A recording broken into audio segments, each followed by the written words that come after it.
Baik, kita mulai dari apa ini, minggu ini, yaitu konsep kreativitas dan pendidikan kreativitas, dan hari ini saya akan mencoba menjelaskan, makna dari kreativitas. Nanti definisi kreativitas itu sendiri Anda cari sendiri, Anda simpulkan sendiri. Saya tidak mau mengajar di fakultas itu, di apa, di Pasca itu langsung kreativitas adalah gitu, saya tidak mau. Ya, itu gaya lama seperti itu.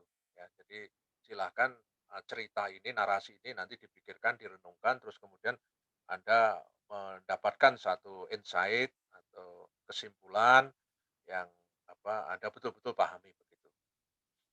Oke, kenapa saya menunjukkan buku yang ini ya? Jadi ada buku yang seringkali dibicarakan orang, seringkali dikutip, tapi bisa jadi belum belum menyempatkan membaca ya. Sekalipun buku ini sudah diindonesiakan ya, tapi kebetulan saya punya dua-duanya, edisi Inggrisnya punya, edisi bahasa Indonesia ada. Itu buku yang ditulis oleh eh, apa itu, seorang pimpinan, di World Economic Forum, ya, karena memang waktu itu, teks ini, dibicarakan di dalam, World Economic Forum, ya. Jadi, namanya Klaus Schwab, ya, dan dia menggunakan istilah yang betul-betul akhirnya dipakai oleh orang di dunia ini dengan mudahnya gitu, tapi tanpa dipahami konteks dan apa, relasi-relasi yang ingin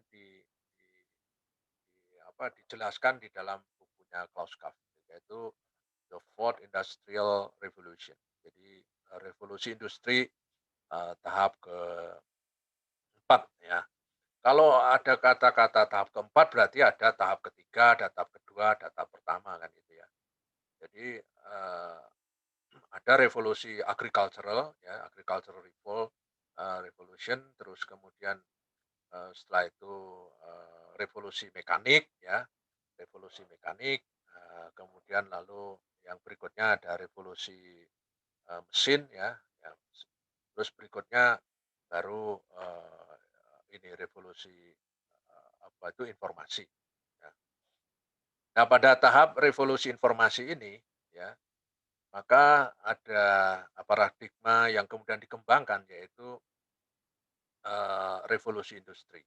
Ya, revolusi industri yang tahap keempat itu maksudnya industri yang, relasinya itu dengan perluasan komunikasi dan bagaimana komunikasi itu membentuk satu pengetahuan baru yang lebih kompleks dan berjejaring. Nah, ini yang, zaman itu sebelumnya memang belum pernah dibayangkan orang. Ya, ini lagi-lagi ya karena adanya internet ya, karena adanya internet. Nah, sebelum masuk ke sana lebih jauh ya, saya akan tunjukkan dulu beberapa referensi yang mungkin bisa Anda, kejar ya, Anda kembangkan di, studi. Yang, pertama Anda mungkin, berusaha mendapatkan satu referensi ini dan mungkin ada yang sudah membaca ya. Ini saya sebut 3 referensi ini adalah, evolusi kreativitas manusia. Jadi evolusi kreativitas. Dimulai dari bukunya Yuval Noah Harari ya, yang belum lama diterbitkan ya, yaitu judulnya Sapiens ya, Sapiens, A Brief History of, Humankind ya. Jadi di sini, apa itu, Yuval Noah Harari itu, mencoba menjelaskan, perjalanan manusia sebagai manusia yang berpikir, sapiens, manusia yang cerdas, yang berbeda dengan manusia yang sebelumnya. Jadi manusia modern itu kata apa, Harari, yaitu, adalah manusia yang, ini ya, Homo sapiens sapiens. Nah, di sini, proses menjadi sapien itu, menjadi manusia yang berpikir itu memang, dilacak jauh ke belakang sampai ke masa-masa kuno ya, masa-masa kuno. Itu dijelaskan dengan cukup detail ya, dengan penjelasan yang apa, gabungan diakronik dan sinkronik dengan analisis yang cukup tajam ya. Noah Harari adalah seorang pemikir, dari Israel ya, dia seorang guru besar sejarah ya, guru besar sejarah yang kemudian, bukunya sangat mendunia ya, karena memang di sini, berisi satu atau apa, penjelasan yang meyakinkan tentang proses-proses, bagaimana manusia itu menyikapi, setiap zaman itu dengan melahirkan satu, peradaban-peradaban itu di situ. Ya jadi dasar-dasar kelahiran setiap peradaban itu oleh Noah Harari dijelaskan dengan sangat baik. Tetapi ini tentu, tidak terlalu mendalam ya, tetapi kita bisa melihat satu perspektif yang lebih utuh ya dari perjalanan manusia ini. Nah, ini menarik kalau kita, baca untuk melihat evolusi kreativitas itu. Dalam konteks ini saya menjelaskan dalam evolusi kreativitas. Evolusi kreativitas itu nanti akan menjadi revolusi kreativitas ketika, sudah memasuki revolusi industri di dunia barat, ya, kemudian sampai kemudian sekarang ini revolusi informasi itu. Nah, ini yang disebut dengan revolusi kreativitas. Jadi awalnya evolusi ya, pelan-pelan ya, pelan-pelan dan membutuhkan waktu yang sangat panjang ya, itu karena masih kita, pada saat itu kan masih, dalam dalam zaman agrikultural, kemudian kemudian zaman mekanik ya, masih ditemukan roda, orang masih mobilitasnya ke sana kemari digerakkan dibantu oleh hewan, tetapi sudah ada alat yang membantu hewan mengangkat barang itu, misalkan ditemukan pedati, gerobak dan seterusnya, ya lalu itu, tenaga manusia itu bisa numpang di situ ya. Ya untuk mobilitas manusia dari apa itu memindahkan, pergerakan manusia dari satu tempat ke tempat lain. Itu, waktunya berabad-abad itu, ya.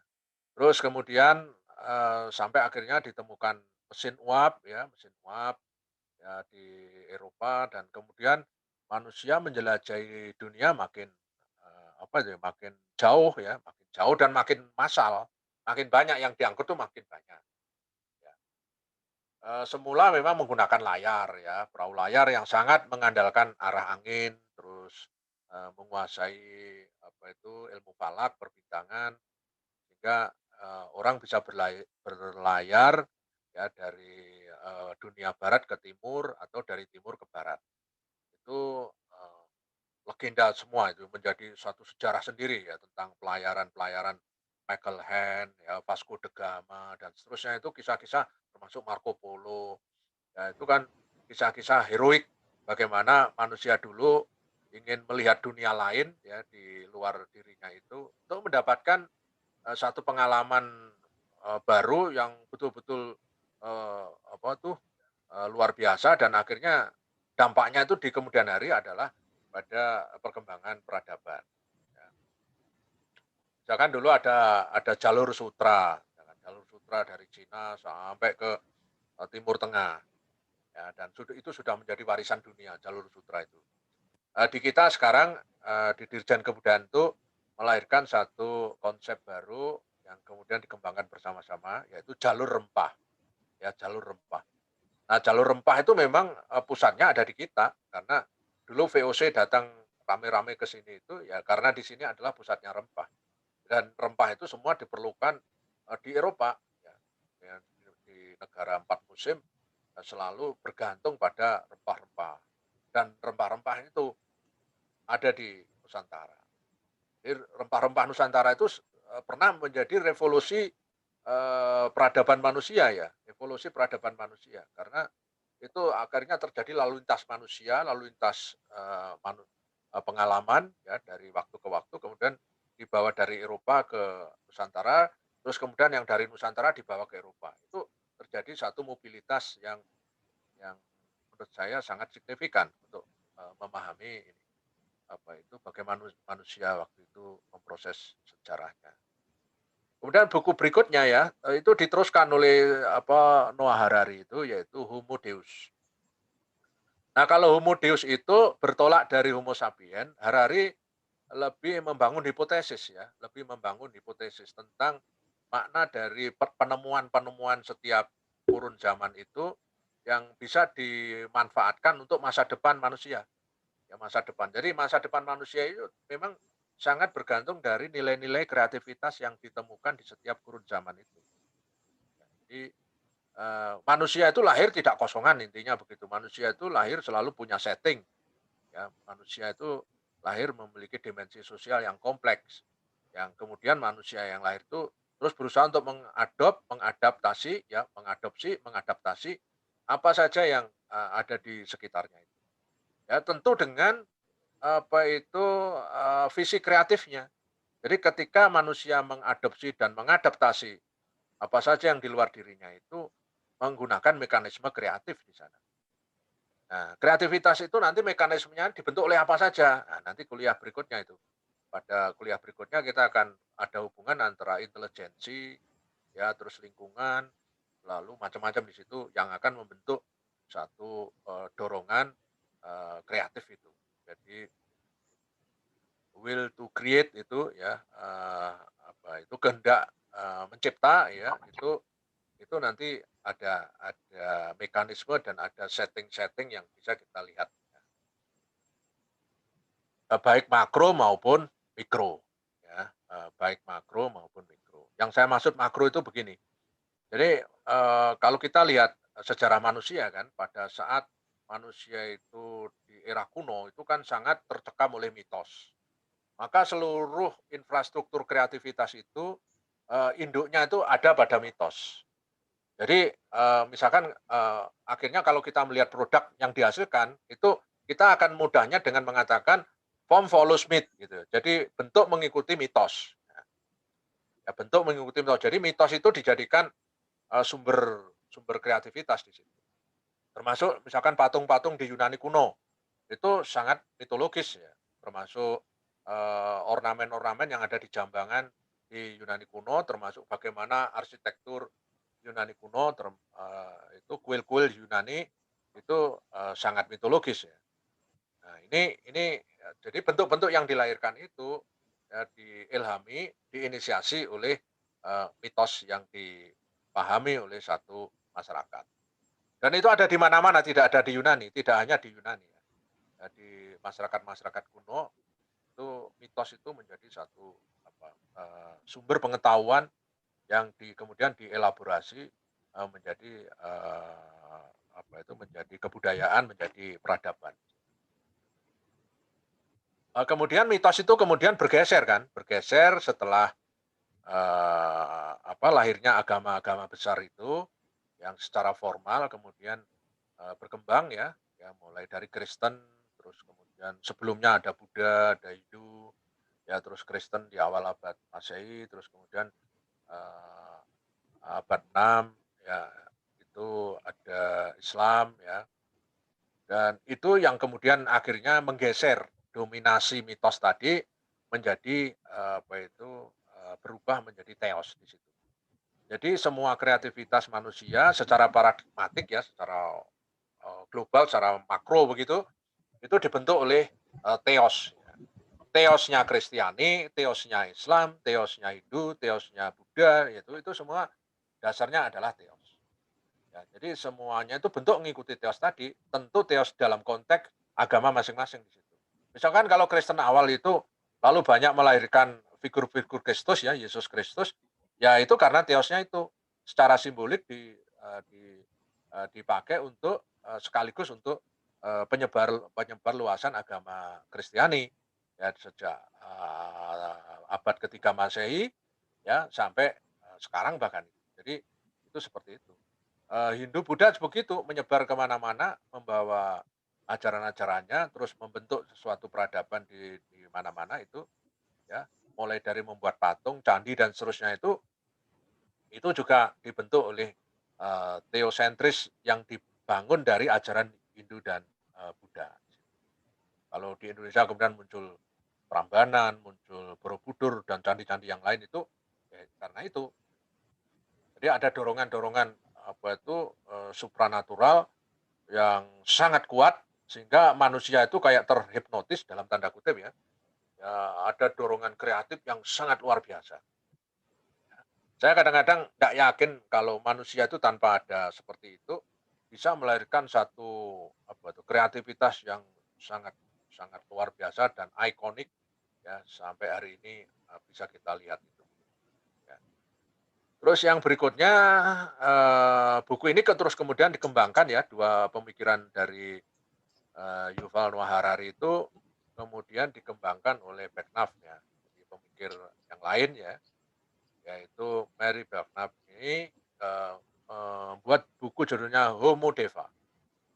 Nah, Homo Deva itu satu tahapan dianggap tahapan tingkat lanjut ya, manusia sekarang yang kembali lagi, percaya pada intuisi. Nah, ini yang mengagetkan saya, ya. Semula, di ini ya, Sapiens itu sangat sangat, sangat terasa sekali di sini, proses evolusi rasionalitas ya, kemudian sampai akhirnya rasionalitas sangat dipercaya menjadi jalan keluar peradaban untuk kreativitas itu sangat bergantung dengan rasionalitas dan itu terutama pada dunia keilmuan ya, dunia ilmu, ilmu modern di barat ya ini dua-duanya itu sangat sangat based on rationality ya. Jadi di sini dua-duanya.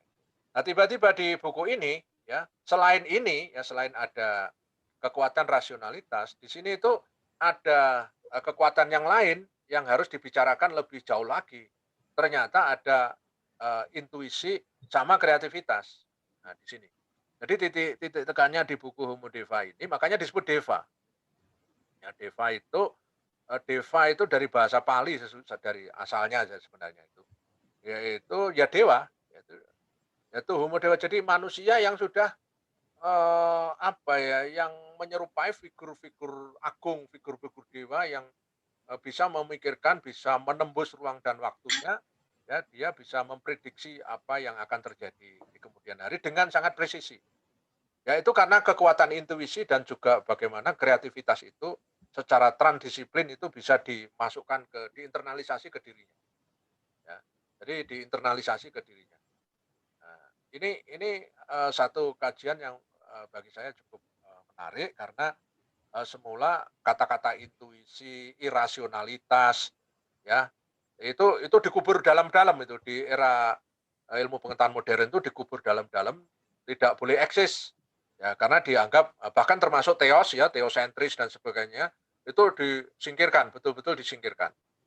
Disingkirkan itu ada yang sama sekali tidak mempercayai itu, dimensi teos itu, ada yang tetap percaya tetapi tidak dipakai sebagai sebuah paradigma dalam peradaban, ya. Tapi juga ada yang sebagian masyarakat yang masih menggunakan sebagai, tema paradigma peradaban, terutama di dalam ajaran-ajaran agama itu ya. Misalkan sekarang banyak tren ya ilmuwan-ilmuwan belakangan ini yang dulu sangat sangat memisahkan antara urusan agama dan ilmu, sekarang ini ada banyak tren, mengintegrasikan ya, meng men apa ya, istilahnya itu semi permeable ya. Jadi, saling saling saling menyapa ya, saling menyapa, bidang itu termasuk agama dan yang lain-lain itu sekarang berusaha untuk bukan dikait-kaitkan, berusaha untuk dibaca secara bareng ya, di secara utuh gitu ya. Itu tokohnya justru dari teman-teman dari, terutama diinisiasi oleh, Akademi Ilmu Pengetahuan Indonesia ya, terus dan di balik itu ada Profesor Amin Abdullah ya. Profesor Amin Abdullah itu guru besar di UIN Sunan Kalijaga yang melahirkan buku, apa, integrasi ilmu pengetahuan ya, itu yang yang bukunya bisa Anda dapatkan di ini ya, kayak di Shopee, di, online ya. Jadi integrasi ilmu pengetahuan Profesor Amin Abdullah. Itu, menarik untuk dibaca ya, untuk mengembangkan bahwa sebenarnya dulu manusia itu ya seperti itu, ya mengintegrasikan segala sesuatu pengetahuannya, tapi kemudian menjadi, menjadi disiplin-disiplin sejak terjadi revolusi ilmu pengetahuan di abad 18 ke sini, gitu. Terjadi disiplin. Seni pun terus menjadi ada disiplin ya, disiplin musik, disiplin rupa, disiplin tari, disiplin teater, itu karena, pengaruh modernitas di situ, ya. Kemudian kembali ke bukunya Mary Becknaf ini, Homo Deva, itu, adalah buku yang, menggali lebih jauh dari kekuatan manusia yang sesungguhnya, yang, ternyata melahirkan banyak, temuan-temuan di dalam dunia kreativitas itu, ternyata, bagi Mary Bergknap itu didasarkan pada kekuatan intuisi dan kreativitas. Ya, dan ini silahkan dibaca, nanti sebagian akan saya kutip juga pendapatnya dari 3 buku ini, terutama saya lebih fokus kepada bukunya Mary Bergknap. Oke, yang berikutnya, kita lihat, mungkin ada, ini. Nah, dalam konteks hari ini ya, dalam konteks hari ini setelah ada revolusi informasi tadi, ada kajian-kajian yang sangat, menurut saya, menginspirasi ya, bahkan malah lebih memprovokasi, provokasi dalam arti positif ya. Jadi, kita disadarkan bahwa revolusi informasi itu jangan disikapi linear lagi gitu, bahwa suatu perkembangan itu linear, pelan-pelan, yang graduatif itu. Bahwa sekarang itu terjadi guncangan-guncangan, terjadi satu perubahan yang bahkan perubahannya itu tak terduga gitu ya. Maka dia menggunakan kata-kata besar ini ya, disruption, lalu the great shifting, ya pergeseran besar ya. Itu saya kira satu satu term, suatu istilah yang untuk menggambarkan memang ada satu perubahan yang tidak linier, tetapi eksponensial, yang melesat jauh dan tak terduga gitu. Nah, ini ditulis oleh guru besar UI ya, Renald Kasali. Kebetulan beliau ini di Jakarta itu punya punya rumah perubahan ya, jadi satu tempat yang dipakai untuk menyiapkan generasi muda sekarang, ya ke depan itu untuk menyongsong ini, eee, munculnya, eee, the great shifting, jadi, pergeseran besar. Nah, kemudian yang buku yang terakhir yang ditulis oleh Renald Kasali secara kroyoan ya, ternyata proses lahirnya bukunya Prof. Renald ini adalah buku kroyoan hasil diskusi di rumah perubahan itu.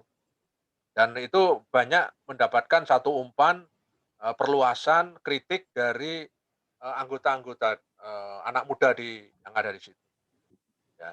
Yang kemudian direkam, diskusinya itu direkam sambil minum kopi, sambil santai di taman, di anu, direkam, selalu direkam, terus kemudian, lalu berusaha terus ditulis, lalu Prof. Renat mengelaborasi, yang menstrukturkan, memberikan tambahan-tambahan, penguatan-penguatan, akhirnya jadi buku, ya. Nah, gaya Prof. Renat itu ini yang menginspirasi saya. Saya kemudian, terinspirasi ingin membentuk itu di rumah mikir yang sedang saya, mulai ini, sedang saya bangun, dan insya Allah fisiknya setelah lebaran ini sudah saya launching, ya, dan itu saya pengen begitu gitu, saya ingin, seluruh referensi yang saya miliki, data-data yang saya miliki itu bisa diakses oleh siapapun, ya tentu dengan izin, dengan ini ya, dengan aturan main yang kita sepakati.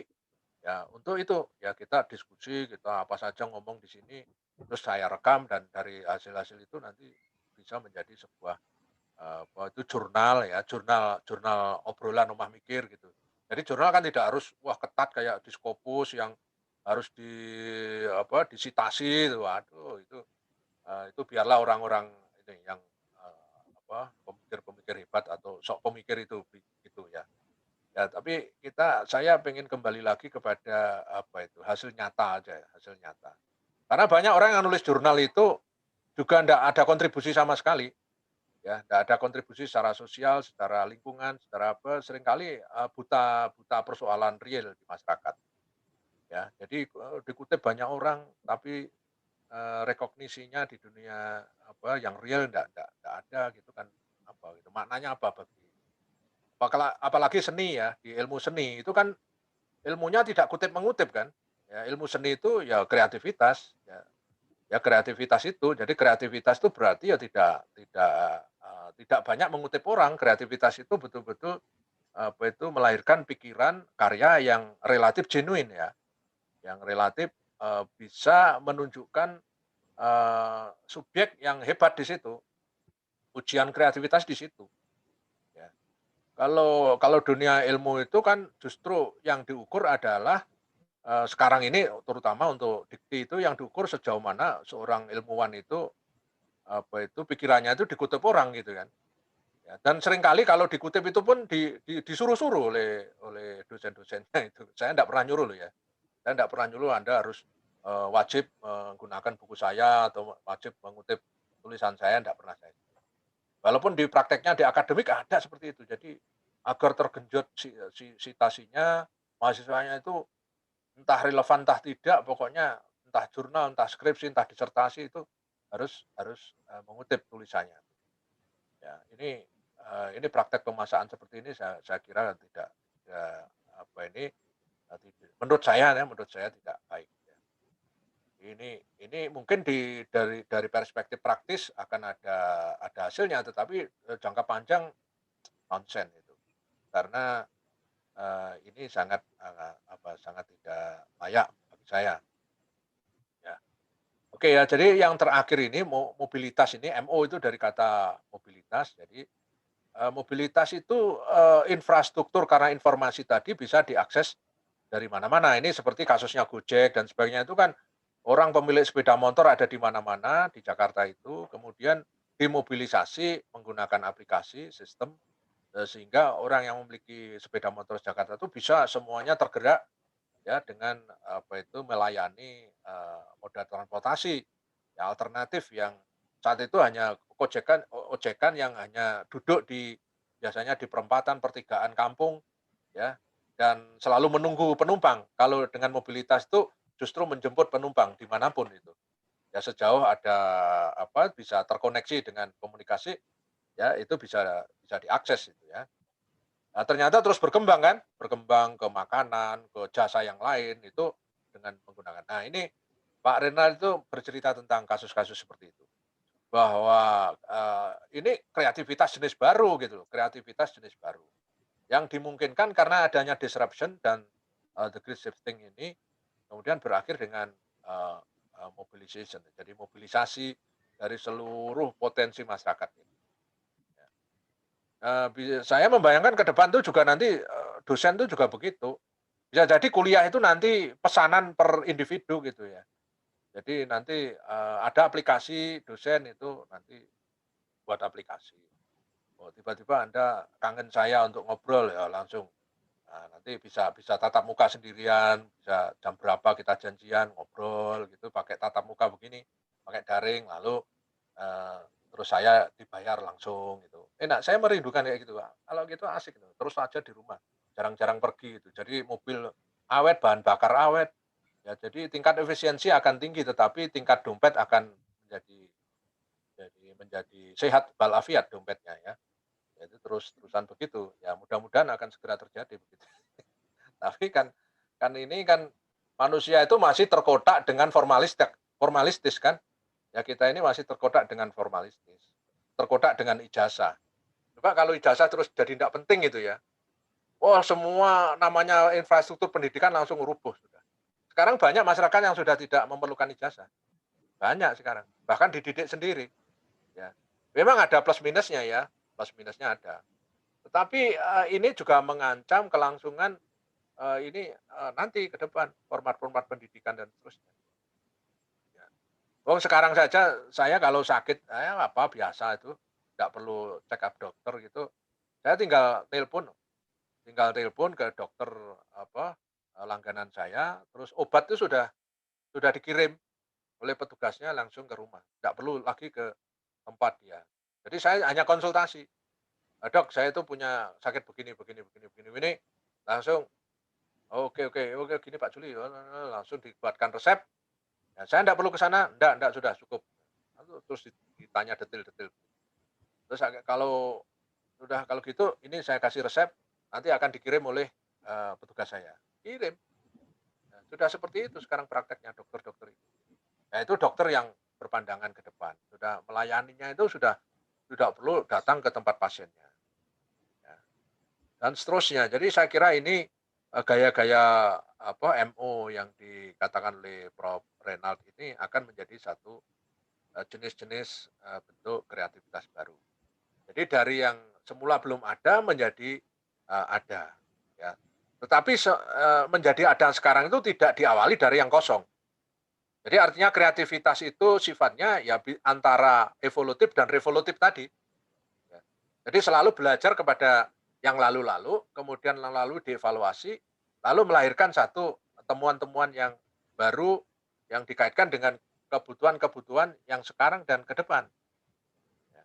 Dan kreativitas itu tidak ada batasannya. Kreativitas selalu meng selalu bersifat updating ya, selalu diperbaiki, selalu disempurnakan, terus begitu. Kayak pesawat misalkan awal ditemukan ya kayak gitu, ya sekarang ya wah makin canggih. Kereta api juga begitu, ya. Dulu saya mengalami kereta api yang wah masih di bahan bakarnya pakai kayu itu, ya, jadi sehingga wah itu kalau jalan itu namanya langit itu jadi hitam itu ya, karena ini ada asap yang dari apa, ketel uap yang dibakar itu, ya, itu, seru sekali suaranya itu. Nah, sekarang kan, enggak ya, sekarang sudah enggak. Nah itu karena, itu tadi, jadi ada jalur evolutifnya dan tapi juga ada jalur revolutifnya. Itu referensi ya, referensi yang mungkin bisa Anda, kembangkan di, pada yang lain. Oke, kita ingat ketika bicara kreativitas dalam arti apa, istilahnya Prof. Amin Abdullah itu secara transdisciplinary ya, secara punya kepekaan, mikrokosmos ya, jadi kepekaan, global, tetapi juga akhirnya masuk ke detail ya. Itu memang secara apa, ikonik itu banyak kita belajar pada manusia renaissance ya, manusia renaissance. Karena memang manusia renaissance itu kembali kepada humanitas yang percaya sepenuhnya pada kekuatan manusia itu sendiri, terutama, apa ini, rasionalitasnya atau akal pikirnya itu, akal budinya, ya. Yang sebelumnya, kita tahu di Eropa itu kan tadi yang sudah saya katakan tadi, terdominasi, terhegemoni oleh, teosentris tadi. Nah, sekarang menuju kepada antroposentris. Nah, jadi di sini lebih ke antropos. Jadi antro di situ artinya ya manusia sebagai satu titik perubahan, ya sebagai bahkan, bahkan manusia itu menjadi mitos baru lagi di dalam abad ilmu pengetahuan manusia sebagai pusat mitosnya. Ya misalkan yang dikatakan oleh siapa, Michel Foucault, ya ketika mengkritik ilmu pengetahuan itu, kemudian lalu, di juga oleh apa itu, di Frankfurt School di pemikiran kritis di Masyarakat Frankfurt di Jerman itu juga, mempersoalkan tentang otoritas manusia sebagai satu-satunya pusat di situ, ya. Di situ apa benar di situ, ya. Apakah benar manusia itu tidak membutuhkan teologis? Ya, dan ternyata teologis itu di dalam, Frankfurt School pun juga dipahami macam-macam. Kalau kita karena sudah terjebak oleh, asal kata theos itu Tuhan, berarti terus kemudian bayangan kita terkait dengan, apa itu, formalisme agama gitu ya. Padahal theos di situ lebih ada yang menafsirkan itu lebih luas lagi, ya. Theos dalam arti ditarik kepada spiritualitas, ya, spiritualitas. Jadi dasar kreativitas itu juga ada dalam spiritual. Nah, kalau kita bicara spiritualitas juga kemudian, pikiran kita juga selalu apa ya, direduksi pada spiritualitas yang based on religiositas. Jadi spiritualitas yang didasarkan pada religiositas. Bahwa spiritualitas itu didasarkan oleh apa ya, oleh satu keterlibatan emosional, empati pada satu peristiwa, itu masih belum dipahami sebagai sebuah spiritualitas. Misalkan Anda melihat bencana, terus tergerak pikiran Anda itu ingin membantu, ingin langsung terjun ke sana. Itu spiritualitas, ya. Jadi Anda tidak melihat lagi di situ, tapi sudah kepada nilai-nilai kemanusiaan. Ya, yang keluar adalah satu bentuk nilai-nilai kebaikan, nilai-nilai kemanusiaan yang tidak lagi melihat identitas, ya, itu spiritualitas. Kalau kemudian Anda apa itu, merasa tergerak karena sekarang banjir itu karena hutan gundul dan sebagainya, lalu kemudian Anda, memiliki gerakan untuk mengadvokasi masyarakat untuk menanam pohon, ya itu spiritualitas, ya, dan seterusnya. Jadi spiritualitas itu bentuknya bermacam-macam, lebih kepada bisa, pada bersentuhan dengan nilai moralitas sampai kepada, etika-etika, publik tadi. Nah apa itu, di dalam teori kritis di Frankfurt ya, Frankfurt School itu bicara sampai ke sana. Manusia renaissance adalah manusia yang menggunakan, pola, transdisciplinary creativity. Jadi jadi kreativitas yang transdisiplin. Saya sedang menulis jurnal tentang ini ya, yang kasusnya itu adalah karya-karya di art jok. Ya, jadi saya sedang neliti karya-karya art jok sejak art jok pertama sampai ke-10, itu saya jadikan kasus ya. Lalu saya melihat, beberapa seniman yang sering diundang, dan bahkan sering dikonsumsi di dalam apa itu, art market. Ya, di situ saya melihat, satu gejala transdisciplinary di dalam kreativitasnya. Ya itu sedang saya teliti dan mungkin tahun ini sudah muncul saya akan publikasikan di di jurnal ya. Eee, nah kreativitas dalam renaissance itu yang sekarang ini justru tidak, apa ini, yang pada seni rupa modern, ya di seni modern itu, tidak dilanjutkan, dalam artian manusia kayak Leonardo itu kan ya ilmuwan, ya filsuf, ya perupa, ya ahli biologi, ya ahli fisika, ya ahli teknik. Itu, semuanya dalam satu satu kekuatan seseorang gitu ya.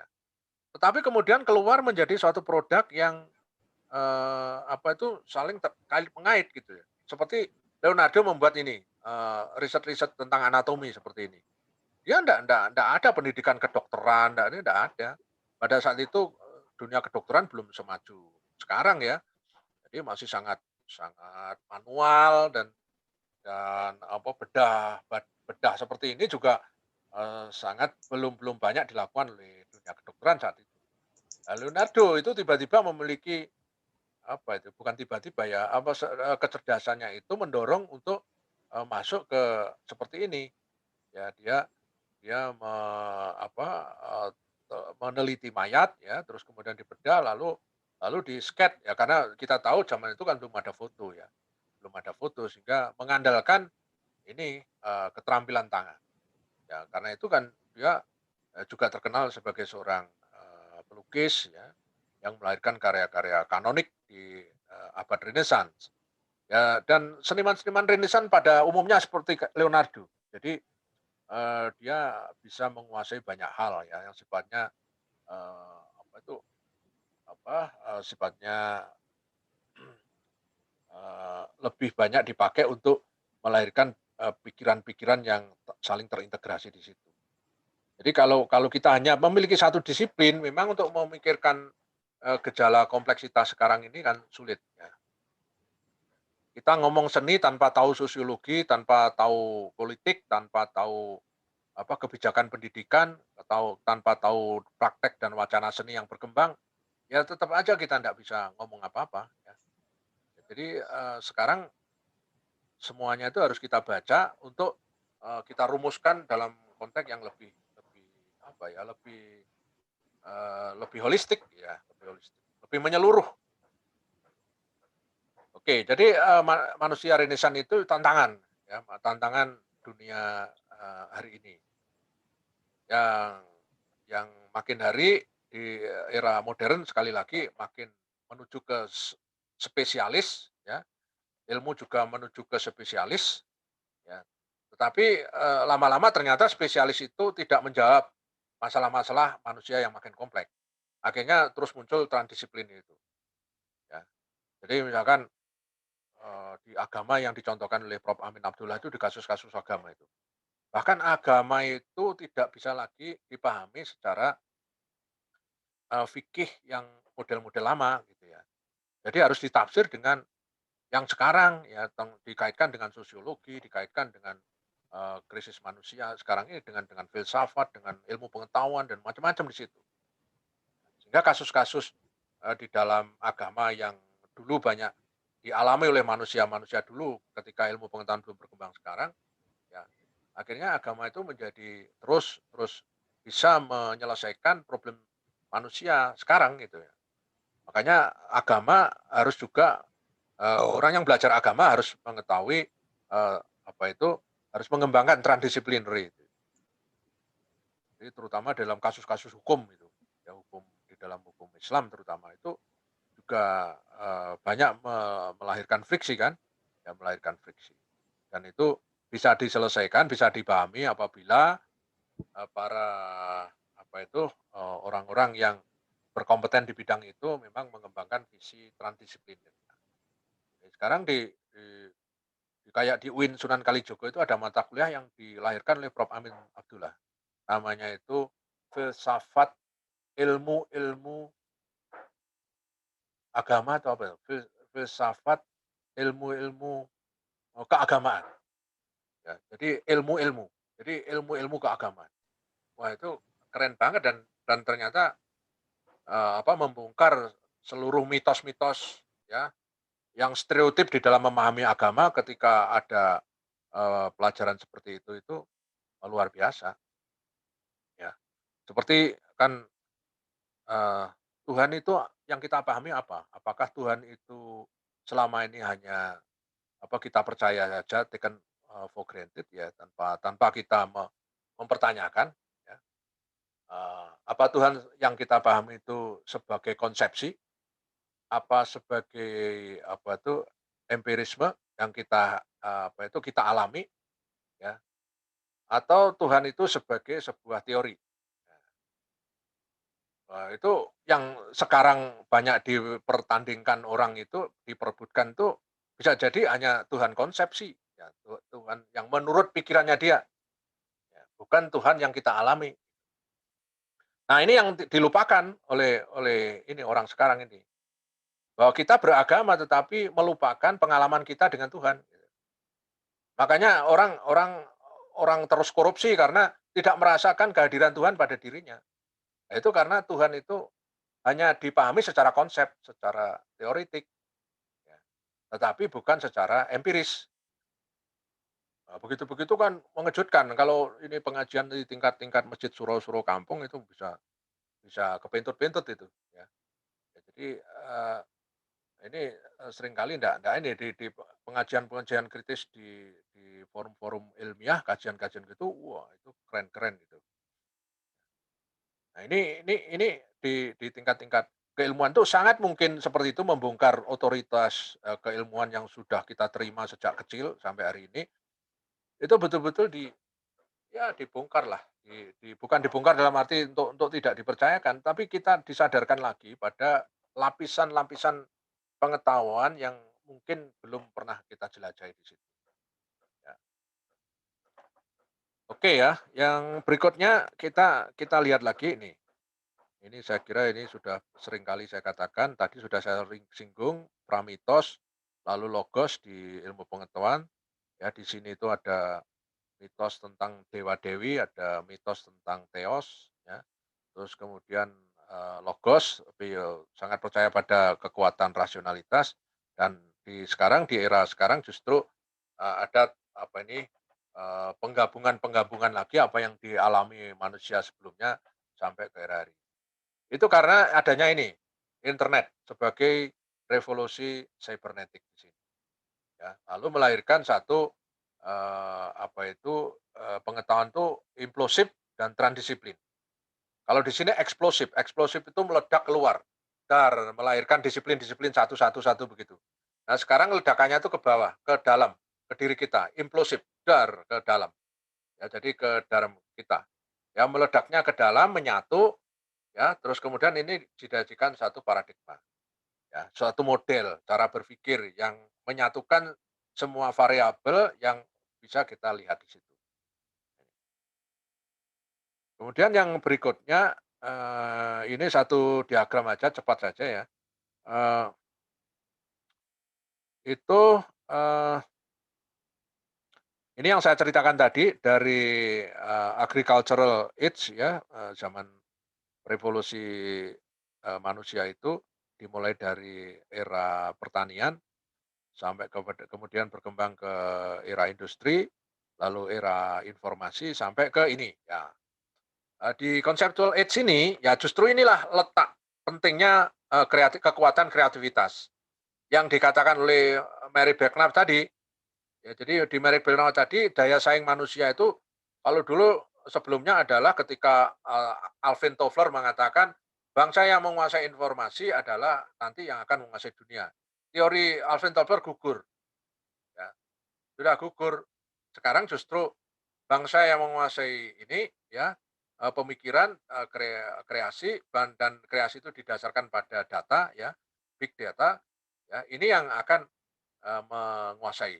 Jadi, sekarang namanya big data, ya, big data itu sebagai basis perkembangan apapun sudah, ya. Misalkan, Nadiem Makarim menguasai big datanya pemilik pemilik apa, pemilik, kendaraan sepeda motor maupun mobil di Jakarta, ya itu dari karena itu kemudian dia, melahirkan satu gagasan baru untuk melahirkan, eee, Gojek. Terus kemudian, toko-toko online ya, ya kan dia tidak buka toko secara fisik gitu ya, andaikan ada kantor paling kecil. Tetapi dia dia bisa memobilisasi ya pedagang dari manapun, ya masuk kepada aplikasinya lalu kita bisa pesan di situ. Lalu nanti, kayak supermarket tetapi di dunia digital gitu ya. Ya dia, ada di tempatnya masing-masing, lalu di dalam satu sistem ya, lalu kemudian, bisa bertransaksi dengan menggunakan jasa layanan apa tuh, e-banking itu, ya, dan seterusnya dan ini saya kira satu revolusi luar biasa. Dan itu sebuah apa tuh, lompatan karena data, ya, karena data. Ya, karena itu kenapa kita harus, apa itu, menguasai data, membaca data, bisa mengumpulkan data, ya itu. Nah seringkali di dalam riset-riset kita, kita ini tidak didasarkan pada kekayaan data. Ya nanti akan kelihatan di dalam Anda membuat skripsi itu, ketika membuat proposal itu seringkali tidak didasarkan pada apa itu, preliminary studies yang didasarkan pada, data yang faktual yang betul-betul dipahami di lapangan, ya. Ini sering sering tidak apa, ya andaikan ada itu sangat minim gitu ya, andaikan ada sangat minim. Upayakan nanti ketika Anda membuat proposal tesis, itu data itu sudah setidaknya itu sudah lebih dari 50% data itu sudah Anda kuasai, sudah Anda tahu betul di situ, ya. Itu kan pernah saya kasih contoh ya, ketika saya dulu S2, di ITB, saya membuat tesis tentang seni rupa modern Surabaya. Kenapa? Ya karena data itu sudah ada di dalam rumah saya.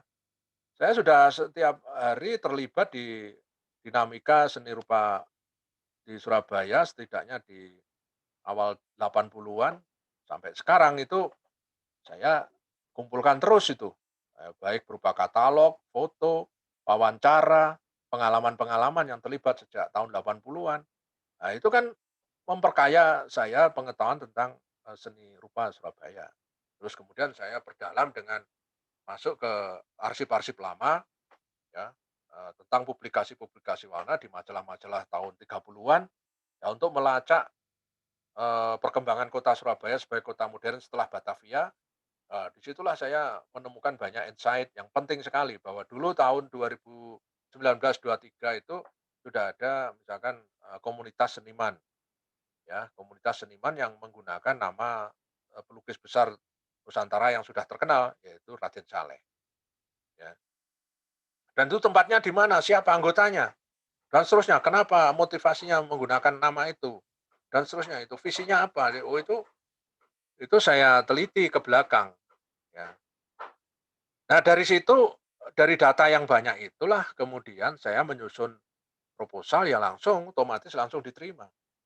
Karena kelihatan ketika saya diuji, justru yang menguji tidak tahu apa-apa, saya yang lebih bisa menunjukkan fakta-faktanya. Jadi kalau presentasi, nanti tolong kalau presentasi itu para penguji itu ditunjukkan data apa yang sudah Anda kamu tahu itu, ya. Itu harus ditunjukkan fisiknya. Fisik itu dalam arti mungkin dipresentasikan, difoto dia ini gitu ya, gitu. Misalkan kalau saya waktu presentasi dulu, von Faber itu dalam bukunya ini pernah mengatakan begini-begini, bukunya saya tunjukkan, "Loh ini loh," ya. Bahkan saya cropping halamannya, ini, dia nulis seperti ini. Jadi bukti-buktinya itu saya tunjukkan banyak itu. Ya akhirnya orang penguji ya santai, "Wah, wah Juli, sip ini Anda harus menulis sejarah seni modern Surabaya." Wah gitu udah, langsung yakin gitu gitu. Nah sekarang kita ini kan terbalik, antara setuju dan tidak setuju.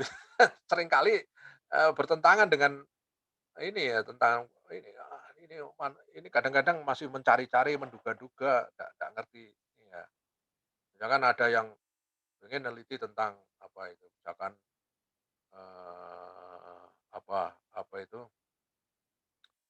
mural mural di Surabaya gitu. Ternyata pengalamannya melihat mural itu ya mural yang dilalui saja.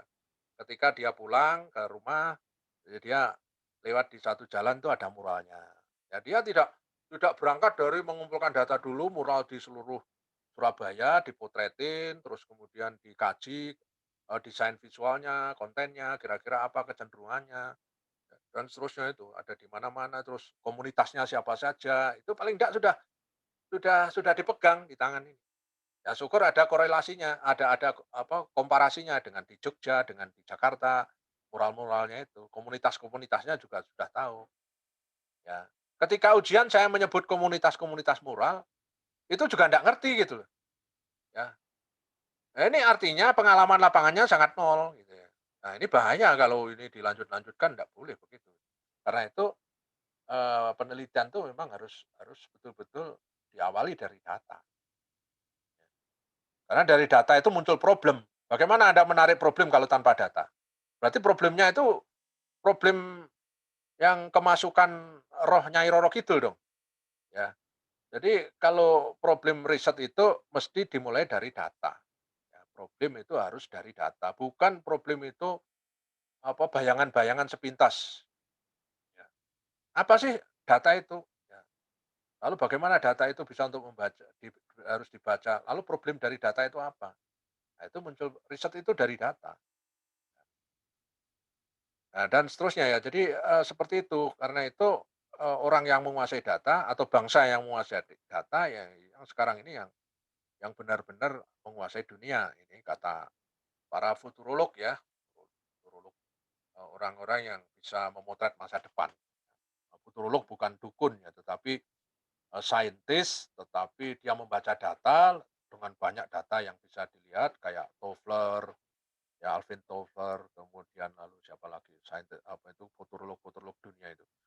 Terus kemudian, dia bisa memprediksi apa yang akan terjadi. Di Asia itu ada seorang futurolog yang sangat terkenal, dulu pernah jadi penasihatnya Perdana Menteri Singapura, namanya, Profesor Kishore Mahbubani, ya Profesor Kishore Mahbubani. Dia membuat 2 buku yang sangat menarik, ya, 3 buku, kebetulan tiga-tiganya saya miliki semua dalam edisi Inggris. Judulnya itu, Can Asian Think? Yang pertama yang saya baca saya kagum sekali. Can, Asian Think? Jadi, dapatkah orang Asia itu berpikir? Wah ini buku judulnya saja sudah sangat sangat sangat menghentak itu ya, ya. Itu seolah-olah kan ngeledek bahwa orang Asia itu jangan-jangan tidak pernah berpikir, karena itu terus kemudian kesalip oleh orang Eropa gitu, ya. Padahal di balik buku itu sebenarnya cerita tentang imperium-imperium di Asia yang saat itu sangat sangat luar biasa, bahkan dia cerita Sriwijaya dan seterusnya. Wah itu yang bisa ekspansi kemana mana itu, termasuk era Majapahit dan seterusnya. Nah, itu, Can Asian Think, coba dibaca itu. Kalau tidak salah buku itu sudah di Indonesia kan, ya. Kemudian lagi buku yang, memperluas dari buku itu judulnya, Asia Hemisphere, ya Asia Hemisphere. Jadi hemisfer Asia. Ya, Asia itu dipetakan mulai dari Korea, Jepang, Cina, ya ke India, termasuk Indonesia, kebangkitan negara-negara baru, pasca penguasaan dunia Atlantik. Atlantik itu simbol ya, simbol dari Amerika dan Eropa itu disimbolkan Atlantic culture. Jadi budaya Atlantik menuju budaya Pasifik, ya Pacific culture. Nah, itu di, Asia Hemisphere. Kemudian yang berikutnya itu, eee eee, Renaissance Asia, ya Renaissance Asia. Jadi, dia menggunakan kata-kata Renaissance, ya kata-kata Renaissance dijadikan buku. Maksudnya ya itu tadi, bahwa, apa itu manusia manusia Asia itu ya, untuk akhirnya mengambil alih lagi ya, akan paling tidak sejajar dengan, kemajuan ilmu pengetahuan modern yang sudah dikembangkan ya. Dia menggunakan kata-kata dikembangkan, artinya, awalnya tidak dikuasai barat gitu. Ya, jadi yang sudah dikembangkan di barat dengan mengembangkan ilmu-ilmu dari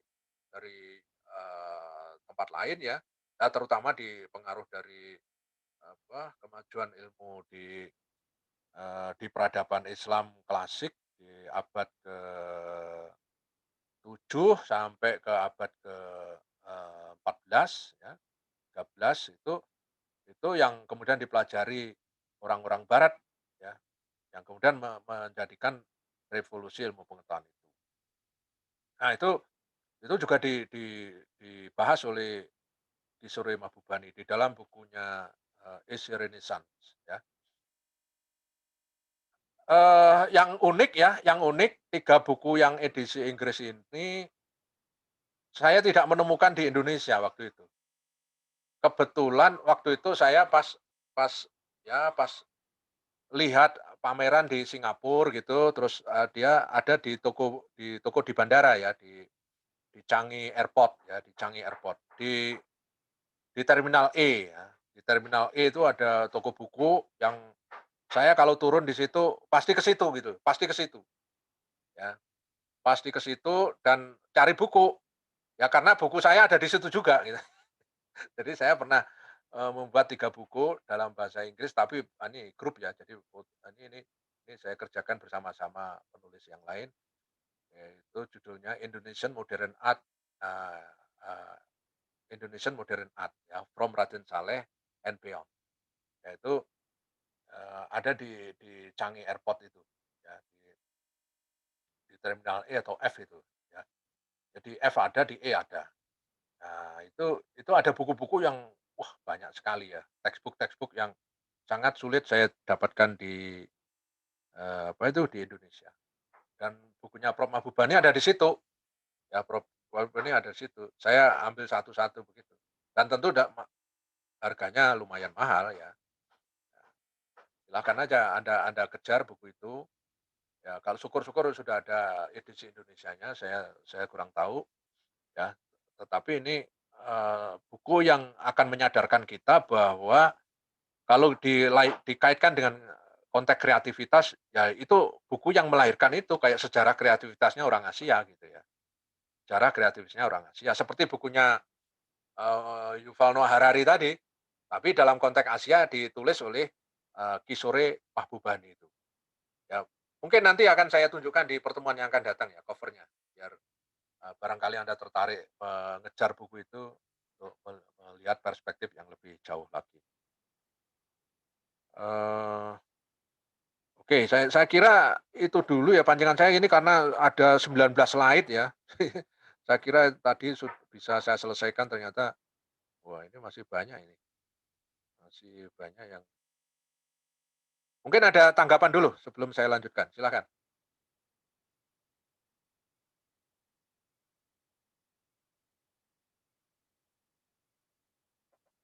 Kak, saya mau bertanya. Ya silakan Mas Prita. Kan yang pernah saya baca di bukunya yang yang Profesor ITB, saya lupa yang itu. Coba. Kan kalau Asia itu kreativitasnya atau Indonesia itu lebih di kayak merenung seperti hal-halnya seperti itu, beda dengan orang barat. Nah, terus sekarang kalau orang barat kan karena kayak tadi form follow meet. Terus orang barat itu sekarang sudah banyak yang agnostik, ateis. Ya, mereka hanya melihat agama itu sebagai hiburan, kadang ya tidak, hidupnya tidak mengikuti itu, ya banyak yang agnostik gitu. Nah, apa itu kan mereka kayak selalu ada di depan gitu. Apakah Indonesia juga mungkin akan setelah terkena pengetahuan dan akan semakin maju, kemudian juga akan agnostik, kemudian vibe kreativitasnya itu juga berubah dari yang merenung, bermeditasi, kemudian berubah seperti orang barat. Karena kan kayaknya kita masih ikut-ikut, perkembangan yang ada di barat gitu, gitu, Pak. Ya, memang sebagian orang Indonesia ada 2 arus ya yang saling berlawanan.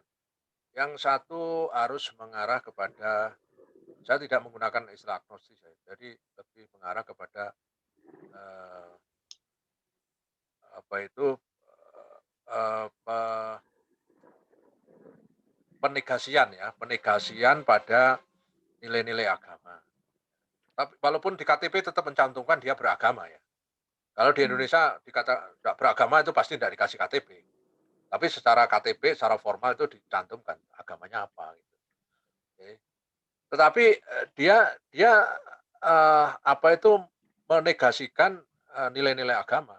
Ya kalau enggak kan, oh, korupsi Indonesia ya tidak akan the best di dunia, ya.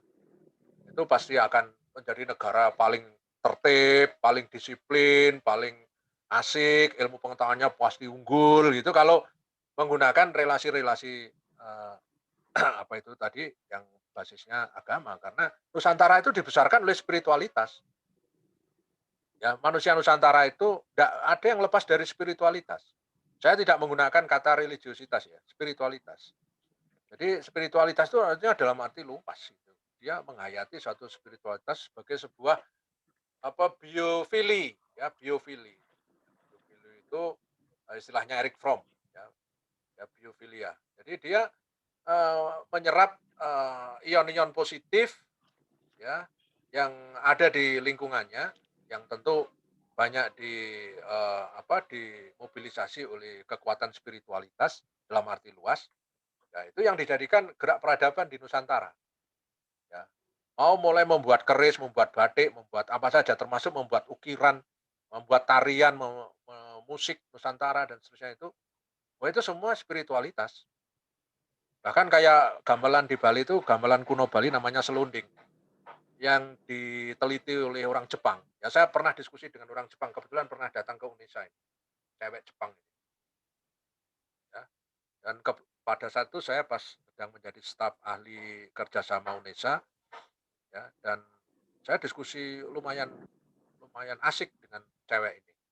Ya orang ini risetnya di Amerika, tapi kemudian menjelajahi presentasi di berbagai forum seminar internasional di bidang etnomusikologi, ya kemudian dia neliti musik-musik Nusantara, sampai akhirnya dia masuk ke musik, eee, yang peradaban kuno Bali, yang gamelannya itu dibuat dari besi, ya, dari besi. Jadi cara memainkannya, penghadapnya, orang yang memainkan harus berapa, ya, lalu kemudian kalau instrumennya begini orangnya harus bersikap seperti apa, ya, itu sangat spiritualitas banget, ya.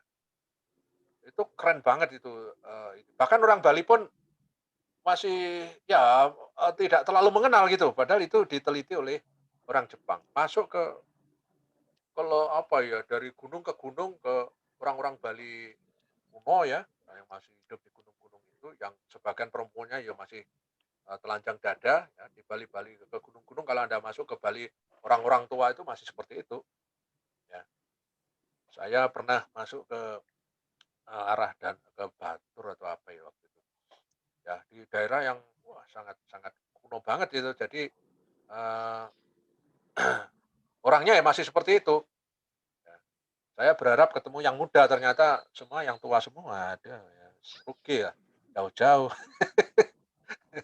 Tapi tapi keren banget itu, wah keren banget dan eksotik gitu ya. Jadi kayak terasa Bali tahun 30-an, 20-an ketika para, apa itu, seniman-seniman asing datang ke situ, melukis dan seterusnya lah, bahkan terlibat asmara, bahkan sampai membangun rumah tangga dengan penduduk lokal, gitu. Ya, oh makanya orang-orang bule datang ke sini tuh terus nggak mau pulang ya, Bali dulu itu kayak gini ya, kayak gitu. Ya makanya seringkali kayak bukunya apa itu Adrian Vickers, lalu siapa lagi si banyak penulis ya di Bali itu mengatakan bahwa Bali itu apa sepotong surga yang jatuh di bumi. Ya, jadi kalau ingin merasakan surga itu ya ke Bali sana gitu ya. Itu simboliknya begitu. Ya. Nah, kembali kepada pertanyaan Anda, jadi, ada 2 arus yang pertama tadi ada yang sifatnya menegasikan, ya tetapi juga ada yang sifatnya kemudian, eee, meradikalkan, ya. Kembali Mhm, kepada menguatkan identitas. Dan yang diradikalkan itu bukan, meradikalkan pemikirannya, tetapi meradikalkan sikapnya dan meradikalkan formalitasnya. Ya, ini yang aneh padahal di era-era Islam klasik itu zaman Al-Ghazali, mulai dari At-Tabari sampai Al-Ghazali kalau membaca kitab-kitab kuning itu, wah itu radikal sekali. Mikirnya yang radikal ya, bukan sikapnya yang radikal. mhm, Pikirannya radikal, mendasar, maksudnya redik itu mendasar, ya. Itu tidak dicapai oleh orang sekarang. Orang sekarang itu justru meradikalkan sikapnya, ya dengan, mengadopsi atributnya, ya. Dengan mhm, atribut seperti itu, wah itu yang wah diperjuangkan bukan pada radikalitas pemikirannya. Nah, ini juga yang kayak dikritik di UIN Sunan Kalijogo di dalam Fakultas Filsafat itu, yang tokohnya antara lain Prof. Musa Asy'ari, ya. Ya Prof. Musa Asy'ari, terus termasuk Prof. Amin Abdullah, terus juga ada sekarang yang jadi rektor UIN Sunan Kalijogo, Prof. Al-Makin, ya. Al-Makin itu pernah membuat buku yang juga banyak salah pahami, bukan bukan dipahami, tapi malah banyak disalahpahami. Dia ketika membuat buku Nabi-Nabi Nusantara, mhm, ya. Karena begitu bilang nabi, bayangannya itu ya Nabi Adam, Nabi Musa, Nabi gitu-gitu, Ibrahim sampai Muhammad begitu. Bahwa nabi itu di dalam buku itu diterjemahkan orang yang memiliki ilmu yang bisa mempengaruhi masyarakatnya, mengajak bertransformasi masyarakatnya itu, ya, itu di dalam buku itu memang meminjam istilah nabi. Ya, bahkan juga ada yang dianggap oleh orang-orang lokal itu sakti gitu ya. Apa dalam agama bisa jadi itu bisa karomah, bisa sampai kepada kalau dalam tingkatan nabi mujizat dan seterusnya. Tapi di dalam satuan-satuan tradisi, hal demikian juga dialami oleh orang-orang tradisi, yang orang-orang yang tidak tidak dipahami sebagai sebuah agama formal tadi, ya. Itu bisa jadi itu juga semacam karomah, bisa semacam apa begitu ya, konsep-konsep meminjam agama-agama, samawi kayak Islam begitu. Nah, cuma orang kan lagi-lagi mikirnya begitu, karena sudah terkotak oleh formalitas, maka yang diradikalkan ya yang dirasional, yang di formalnya itu, bukan kepada esensi, bukan berpikir yang radikal. Nah, Indonesia kehilangan momentum untuk berpikir radikal, ya. Berpikir radikal itu, berpikir yang mendasar, holistik, dan betul-betul, mencari hal-hal yang paling otentik yang bisa dipikirkan secara reflektif di situ. Nah, ini ini sudah berakhir zaman seperti itu.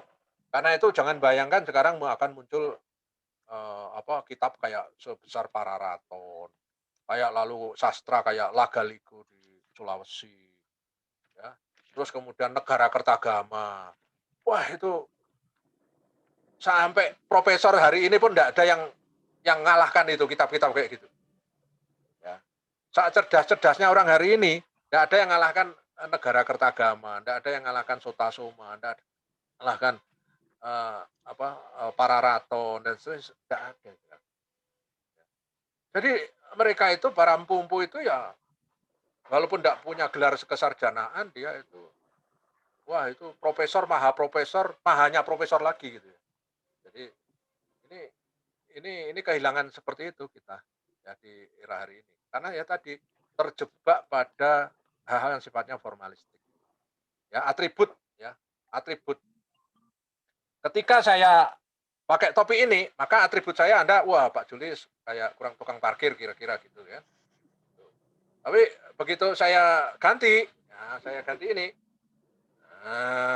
ini, mhm, ini kan Wah, kamu kan memahami saya kan akan lain, agak lain lah, bergeser dikit ya. Religius, gitu kan, religius ya. Apalagi terus kalau batuk saya itu saya kasih hitam-hitam gitu ya, saya sekat gini, ini ibadahnya luar biasa. Setiap hari sujud sampai berjam-jam, sehingga batuknya sampai, apa itu, ada bertaannya itu. Kan itu seringkali menjebak kita, kesombongan kita terpancing oleh atribut-atribut kayak kita, kayak kayak begini-begini, ya. Ya makanya agar tidak terjebak itu saya suka begini-begini. Nah, ya. Nah, jadi kan ibaratnya kalau orang Jawa itu lebih baik disangka jelek daripada disangka baik. Nah, itu nilai lokal itu. Ya, jadi Ya. manusia itu lebih baik kamu disangka jelek oleh orang daripada disangka baik. Kalau disangka baik ternyata jelek. Tapi begitu disangka jelek, wah ternyata luhur butinya. Nah, itu keren itu. Itu satu ajaran yang menarik itu. Nah, kira-kira itu ya jawaban saya. Jadi kayak, sikap-sikap agnostik memang ada gejalanya, ya ada gejalanya, tapi saya tidak menggunakan istilah itu dan tidak hanya di Indonesia, di mana-mana ada sikap, macam gitu. Nah, apakah ini kemudian akan menuju ke, sikap yang total terhadap, keberadaan Tuhan, ya artinya kayak di Korea misalkan, di Jepang. Ya itu kan memang betul-betul orang kalau sudah tidak percaya Tuhan tuh betul-betul kalau kita ngomong agama itu dia tidak dengarin, ya. Betul-betul tidak dengarin dan apa itu, itu sudah masa lalu, orang abad 21 masih begitu Anda ngomongnya. Jadi diledek itu, ya. Kalau di Indonesia masih saya belum menjumpai orang sampai keluar mulutnya seperti itu di ruang publik, sampai mengatakan itu. Kalau di Jepang, di Korea Selatan itu betul-betul begitu, ya. Apalagi Korea Utara ya tambah nemen ya, Korea Utara. Lalu di Korea Selatan aja lah. Ya tetapi dia juga menghargai agama gitu loh, yang menarik. Jadi orang-orang Mitos-mitosnya masih, Pak, mereka. eh, Tapi mereka tuh masih masih setahu saya tuh masih mitos kalau di Asia Timur, kayak di Cina juga itu kalau mitos-mitosnya ya kayak pengobatan-pengobatan gitu, walaupun nggak ada bukti ilmiahnya, tapi mereka masih ngikut, itu kan mitos, masih nah dipercaya. itu juga karena ini ya, kita ini seringkali apa ada kayak apa itu antara barat dan timur itu selalu di dihadap-hadapkan secara diametral gitu. Termasuk akhirnya kita memahami kayak di dunia pengobatan ya. Ya di dunia pengobatan yang dianggap ilmiah, dianggap punya tanggung jawab profesional itu ketika masuk ke pengobatan modern di dunia kedokteran itu. Ketika Anda menggunakan jasa-jasa yang lain, ya itu tidak. Ya. Padahal misalkan begini, kita sakit, terus datang ke kiai, terus oleh kiai disuwuk, sembuh, itu dianggap kebetulan, ya, dianggap kebetulan. Ya, jadi dia kayak menegasikan apa itu hubungan vertikalitas antara kiai dengan yang maha kuasa itu. Jadi di dunia-dunia apa itu teknik etnik yang ada di pedalaman itu masih sangat tergantung dari pengobatan model kayak gitu dengan dukun ya sangat sangat dipercaya untuk bisa menyembuhkan ya. Sementara dokter enggak bisa. Saya sendiri banyak pengalaman kayak gitu. Pengalaman langsung saya sendiri menggunakan jasa-jasa seperti itu ya. Dan kadang-kadang kayak misalkan kayak teknik-teknik akupunktur, akupresur di Cina itu ya dulu dikatakan itu membahayakan. Sekarang malah justru kedokteran modern mempelajari itu. Ya, mempelajari itu. Jadi titik-titik apa koordinat energi di tubuh itu saya punya teman dokter ya kebetulan agak tetangga tapi agak jauh di Batu. Dulu langganan saya di akupunktur ya. Dan dia belajar betul secara ilmiah akupunktur itu. Ya, dengan master yang lulusan dari Tiongkok. Kemudian wah di praktek kedokterannya di ruangnya itu ya banyak titik-titik apa itu meridian di tubuh itu ya yang dipelajari dengan bahasa-bahasa Mandarin di sana ya. Terus kemudian lalu sebagai dokter yang dididik dokter ya dokter terus kemudian dia menggabungkan antara itu ya. Terus untuk menyembuhkan pasien ya Kayak saya misalkan datang tuh, "Dok, saya tuh akhir-akhir ini kalau membaca sering baru membaca sehalaman, 2 halaman terus kemana-mana itu kenapa ya, kurang fokus lah intinya." Gitu. Dulu kalau membaca satu buku tuh bisa manteng itu sudah ndak mikir apa-apa. Sekarang itu sampai maksimal 5 halaman tuh sudah gelambiar pikiran saya kemana-mana gitu. Ya tolong saya dikembalikan lagi kepada fokus. Nah itu ternyata katanya ini, di tubuh saya itu energinya itu tidak masuk ke kanal yang seharusnya gitu. Jadi tidak di mainstream-nya, bahwa ada jalur mainstream energi itu di dalam tubuh manusia itu ada. Nah, energi saya itu ada di mana-mana tersebar di bagian tubuh-tubuh saya yang lain.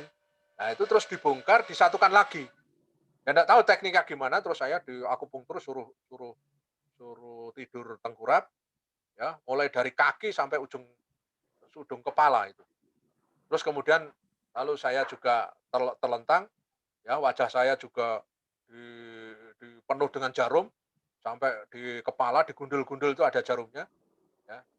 Wah, dan seterusnya itu sampai puluhan jarum masuk itu. Katanya itu untuk menyelaraskan energi dulu. Saya memanggil energi dulu, Pak. Ya, jadi nanti saya sampai dialog, fungsinya jarum itu untuk apa? Ketika jarum ditancapkan di satu titik, lalu jarum itu untuk apa? Kok banyak sekali? Nah, ternyata selain juga jarum itu menstimulasi saraf di dalam tubuh, ya jarum itu terkoneksi dengan alam semesta, ya. Terkoneksi itu. Ya energinya itu masuk ke situ. Ya. Jadi kayak antena TV itu loh. Parabola itu kan mana itu siarannya kok tiba-tiba ditadai parabola kok terus muncul di TV. Ya. Jadi dengan ibaratnya pasang antena, ya terus kita terfrekuensi dengan kekuatan alam semesta. Nah, itu masuk ke melalui jarum itu. Ya terus masuk ke tubuh kita, maka terus akhirnya dari situ ya memang seger, ya segar kembali bugar lagi dan alhamdulillah sekarang saya bisa membaca lama lagi kayak dulu. Jadi kalau nanti agak lemot lagi ya ke situ lagi, saya diakupunktur lagi. Nah begitu ke dokter, paling Bapak stres, ini tolong diminum obat kimia. Nah kan terus-terusan gitu kan hancur lebur badan ini kalau terus kemudian minum obat-obat kimia begitu. Ya dokternya sih tetap dapat duit, ya saya jadi sampah. Ya tubuh saya kan terus jadi sampah terus kan. Nah inilah yang kemudian kita harus gunakan teknik-teknik lain ya dengan mengomunikasikan itu, karena itu sebaiknya dunia itu jangan dilihat hitam putih, jangan dilihat barat timur lagi, ya. Jadi kalau saya sih mana yang memang terbukti benar ya itulah solusinya. Ya tidak perlu lagi itu modern, itu kuno, itu tradisi, itu barat, itu timur. Ah, enggak lah. Itu makanya dunia hari ini itu dunia transdisiplin, bukan monodisiplin, apalagi terus menggunakan otoritas. Ya, itu saya kira enggak menarik deh untuk hidup sekarang itu. Ya, lagi-lagi kita butuh solusi yang dari berbagai arah ya, dari berbagai arah. Ya saya kira itu, tanggapan saya sebentar. Terima kasih, Pak. Yuk yang lain, satu lagi barangkali. Saya Pak. Saya Oh, siapa ya? saya Dwiki ya. Dwiki nggih. Ya, ya. Saya mau ngasih tanggapan sekaligus tanya gitu kan, saya tadi sudah membaca artikel dari Bapak dan mendengarkan videonya, terus akhirnya lumayan berputar-putar sih. Maksudnya di tulisan Mbak Juli disebutkan bahwasanya banyak pemikiran-pemikiran besar yang lahir dari belenggu fisik dan sebagai atas belenggu gitu, akhirnya muncul pemikiran besar. Tapi memang sekiranya banyak terjadi seperti itu. Contohnya mungkin seperti mahasiswa atau pelajar gitu yang kalau diburu target, kalau udah mepet deadline, tapi mereka semakin kreatif gitu dan sebagainya. Tapi ternyata di videonya yang Pak Gerard itu terjawab karena adanya Big C dan Little C gitu. Ya. Tapi hari ini memang kita selalu memburu yang besar gitu, seolah-olah meninggalkan yang Little C-nya. Padahal Little C juga berdampak meskipun itu hanya personal dan sebagainya. Makanya untuk mengukur kreativitas juga lumayan susah. Terus yang saya agak bingung, terus akhirnya ngomongin kreativitas, ada yang dikatakan siapa Dokter Pavan itu ngomongin creativity of individual or group gitu.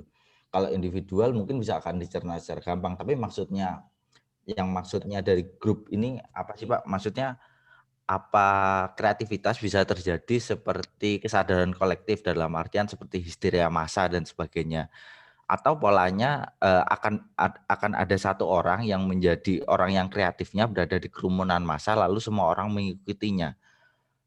Bentuknya seperti apa sih kalau ngomongin kreativitas dalam grup? Apa ya kalau bayangan saya seperti histeria massa kan pasti akan terkoneksi tuh pikirannya dan sebagainya. Itu seperti apa, Pak? Oke, itu aja. Nggih.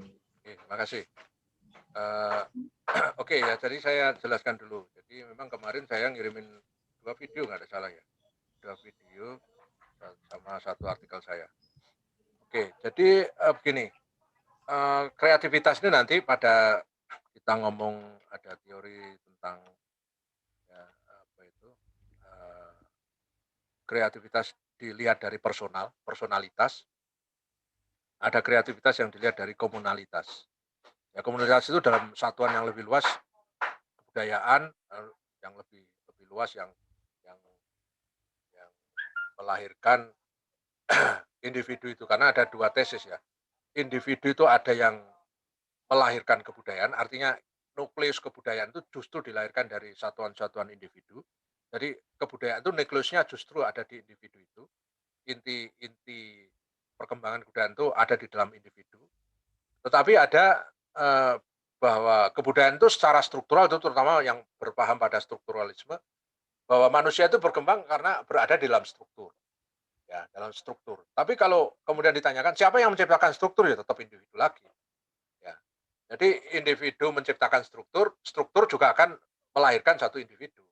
Jadi kalau saya itu sebuah satu, satu sintesa ya, jadi antara individu melahirkan struktur, antara struktur melahirkan individu. Itu saya kira dua-duanya saling berrelasi, bukan bukan dilihat, satuan-satuan begitu. Nah, kalau kita melihat kasus ya, per kasus gitu ya, memang ada manusia yang secara personal itu kuat sekali, ya sejak lahir sudah betul-betul kuat ya dalam arti berpikirnya, visi dan sebagainya. Ambil contoh misalkan Soekarno, ya, Soekarno. Nah, Soekarno itu Anda tahu lingkungan saat itu adalah zaman kolonial, ya, tetapi Soekarno dibentuk di satu, keluarga terpelajar, ya terpelajar yaitu bapaknya itu Raden Sukemi, ya, beliau adalah guru, ya guru di era zaman Belanda itu kan, wah keren banget itu. Nggak nggak berbeda dengan guru sekarang kan, sama-sama guru tapi di zaman kolonial itu luar biasa. Nah, sangat luar biasa. Sehingga dihormati masyarakat dan memang masyarakat saat itu kan masih banyak yang ya katakanlah belum belum melek ilmu pengetahuan. Tapi saya tidak menggunakan melek huruf ya, karena mereka juga bisa ngaji, berarti bisa membaca huruf, walaupun huruf Arab ya. Ya jadi, melek ilmu pengetahuan modern itu hanya orang-orang tertentu dan Soekarno hidup di tengah keluarga guru. Dan orang tuanya itu adalah orang yang betul-betul berpikir global, Raden, Sukemi itu.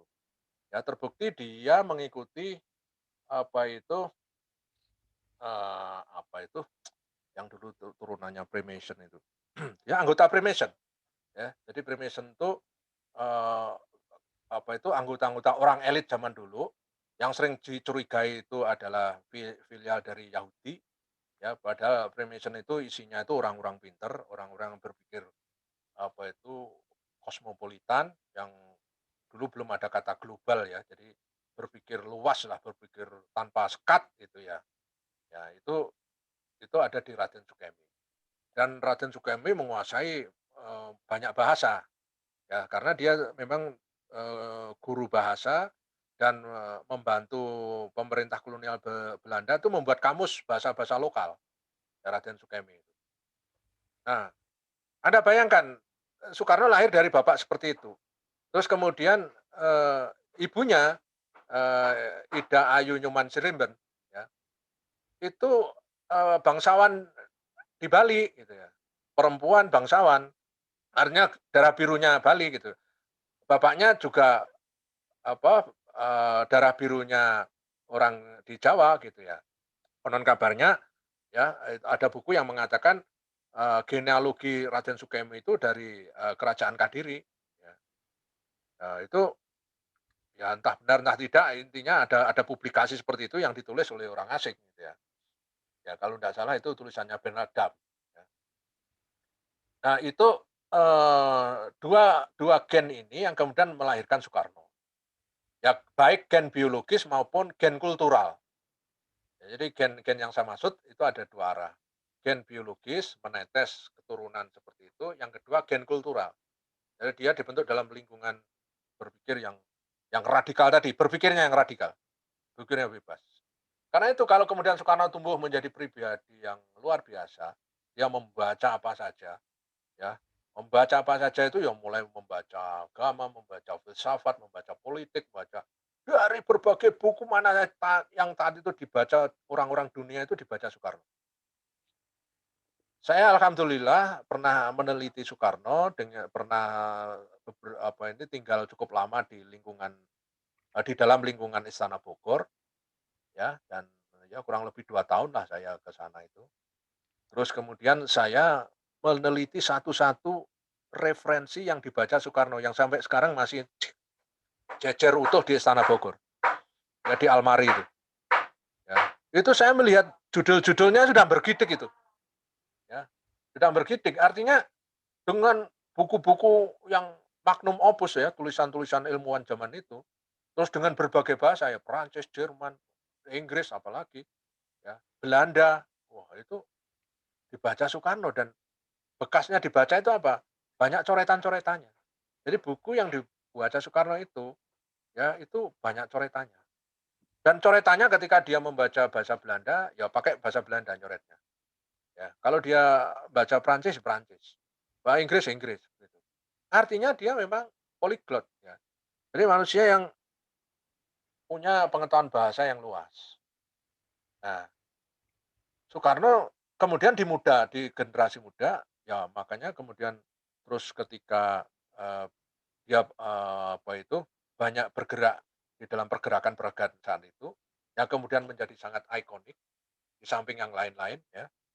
Tapi Soekarno menjadi sangat sangat sangat diperhatikan karena kemampuan orasinya, kemampuan menulisnya, itu kan yang membedakan dengan yang lain gitu ya. Yang paling sulit ditiru itu kemampuan orasi Soekarno yang sebenarnya juga dibentuk oleh Hoscokraminoto ketika dia kos di Kampung Peneleh dulu dengan Hoscokraminoto yang juga jago orasi ya. Terus lalu Soekarno mengeksplorasi gaya Hoscokraminoto berpidato itu. Dan inilah yang kemudian dijadikan cara berkomunikasi dengan massa pada era-era zaman itu sampai akhirnya dia menulis Indonesia Menggugat ya terus dan lain-lain itu ya. Jadi tulisan-tulisannya itu selalu selalu bergelora di situ.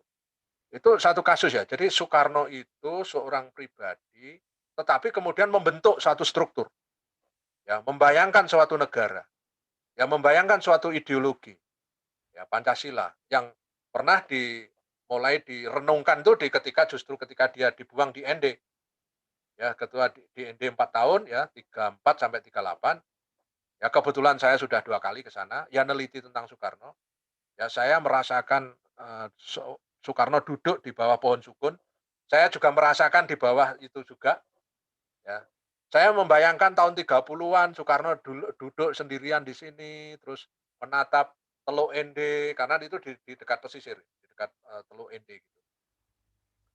Ya, terus pada saat itu dia sudah merenungkan Pancasila yang notabene negara Indonesia belum terbentuk.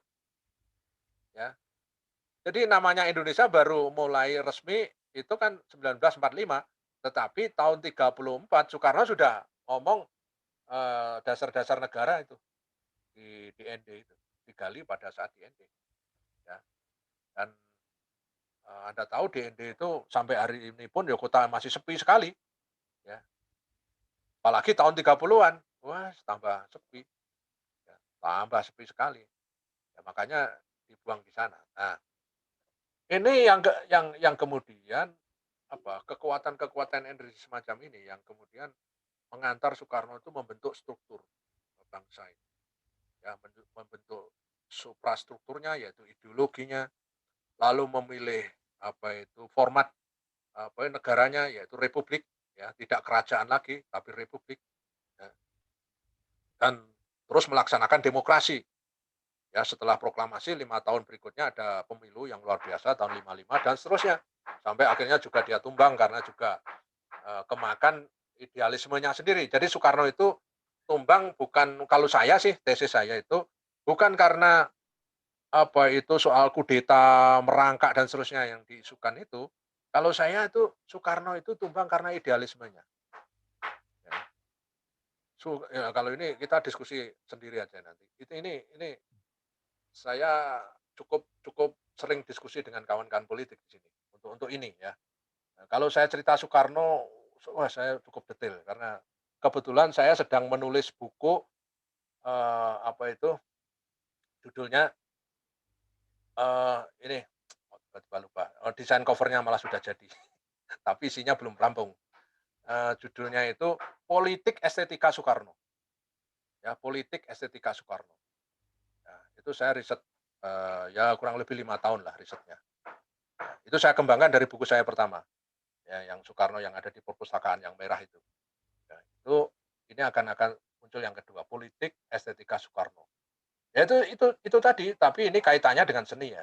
Jadi Soekarno itu manusia yang wah mikirnya mulai dari filosofis sampai ke teknis.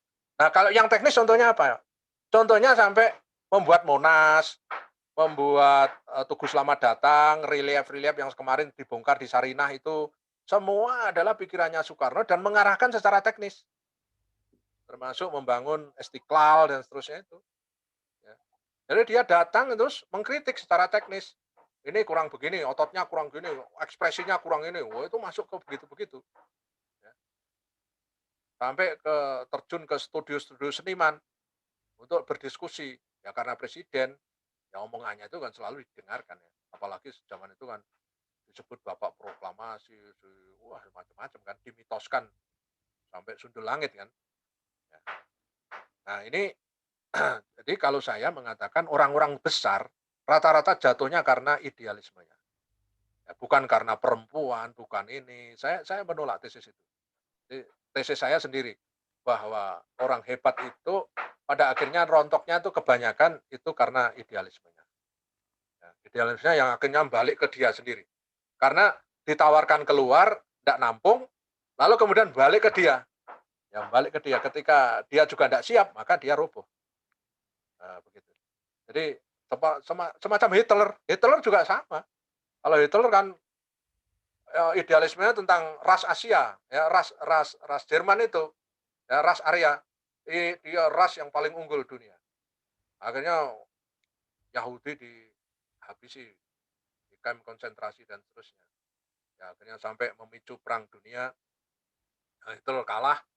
Ya, terus dikatakan ada seorang cewek Eva Braun yang mempengaruhi Hitler sampai akhirnya jatuh. Padahal menurut saya setelah membaca, oh enggak lah, ini juga Hitler kemakan idealismenya sendiri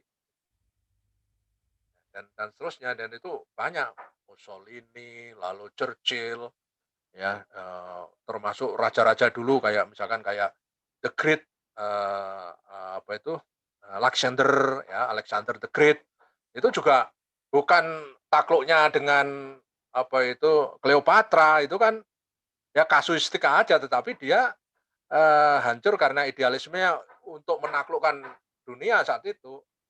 Ya. Akhirnya kan terus kemakan ke dia sendiri ya, dan seterusnya. Jadi itu sebuah ini. Terus yang berikutnya ada struktur itu memang ini ya melahirkan orang, ya melahirkan orang. Itu melalui apa? Ya melalui infrastruktur. Ya, misalkan infrastruktur yang bisa kita lihat itu adalah pendidikan, maka pendidikan itu kemudian dibayangkan sebagai satu lembaga yang bisa melahirkan orang-orang, ya. Tetapi Anda tahu bahwa memang hasil dari pendidikan itu kan juga arahnya multidimensi. Ada yang benar-benar lahir sebagai manusia yang otentik, tapi juga lahir ada manusia yang setengah-setengah, tapi juga ada yang lahir yang manusia jadi-jadian, itu juga semuanya dari pendidikan. Jadi kasusnya pendidikan. Ya. Tapi ada yang manusia yang besar karena pendidikan, iya, karena sistemnya memungkinkan itu. Ya, sistem pembelajarannya, sistem pendidikannya itu sangat memungkinkan untuk melahirkan manusia-manusia hebat. Ya. Tapi juga ada pendidikan yang sangat mereduksi potensi-potensi ya kreatif, intelektualitas dari orang yang dididik itu. Ya, makanya kan terus kemudian muncul komunitas-komunitas alternatif di dunia hari ini. Ya misalkan kayak dulu Romo Mangunwijaya misalkan membentuk satu kampung komunitas-komunitas sebelum anak-anak muda di Jogja bergerak membangun komunitas-komunitas itu. Tapi secara sosial misalkan Romo Mangun itu membentuk satu komunitas yang sangat egaliter. Ya dia seorang romo loh, seorang pastor, tapi dia mau hidup di pinggir kali. Ya terus membangun masyarakat di situ, mengajari baca tulis, mempelajari berhitung, matematika dan seterusnya. Kebetulan dia insinyur arsitek, ya, lulusan Jerman, ya. Lalu dia bersama-sama masyarakat di Sungai Code itu.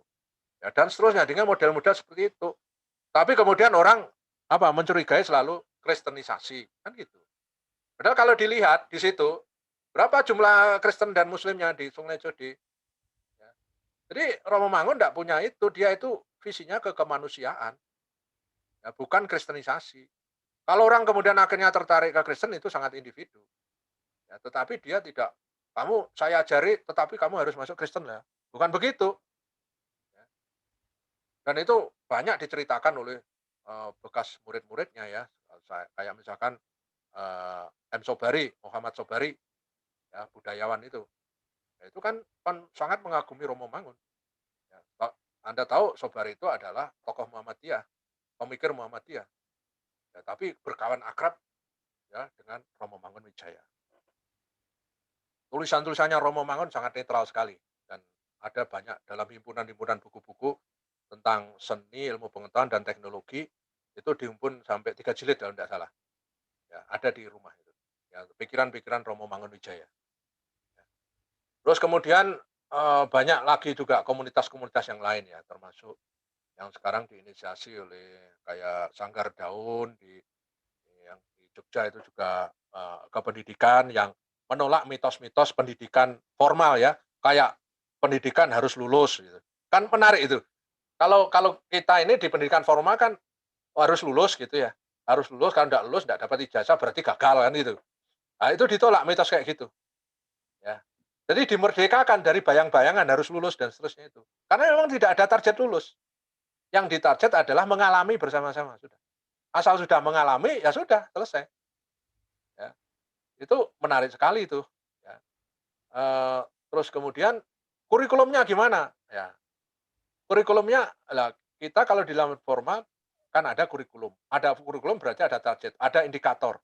Kalau itu ada indikator berarti kemampuan orang diseragamkan, ya, disamakan, diseragamkan. Padahal kita tahu potensi orang itu unik, masing-masing tidak sama. Nah, terus kemudian di kurikulum itu tidak berdasar itu. Orang itu ditanya kemauannya apa, ingin mengembangkan apa, dan tertarik apa. Sudah itu aja. Dan itu aja dijadikan model. Mereka menstimulasi, mengikuti itu. Ya. Apa yang terjadi lulusannya itu, ternyata itu kemudian ada istilahnya itu persamaan ya. Kalau dia ingin melanjutkan perguruan tinggi, dia menempuh ujian persamaan. Persamaan di paket C apa gitu, terus dapat ijazah SMA formal. Ya karena kalau masuk perguruan tinggi kan enggak mungkin dia pakai itu, ya. Dia harus ternyata lulus semua dan bahkan banyak dari dari komunitas itu nilainya itu melampaui yang di sekolah formal. Ya, banyak yang melampaui itu, ya. Sehingga terus ada yang kemudian bisa melanjutkan di S1, ya, di S2 dan S3. Bahkan sudah melahirkan doktor, lulusan dari sekolah seperti itu, ya. Dalam tanda kutip ya sekolah itu.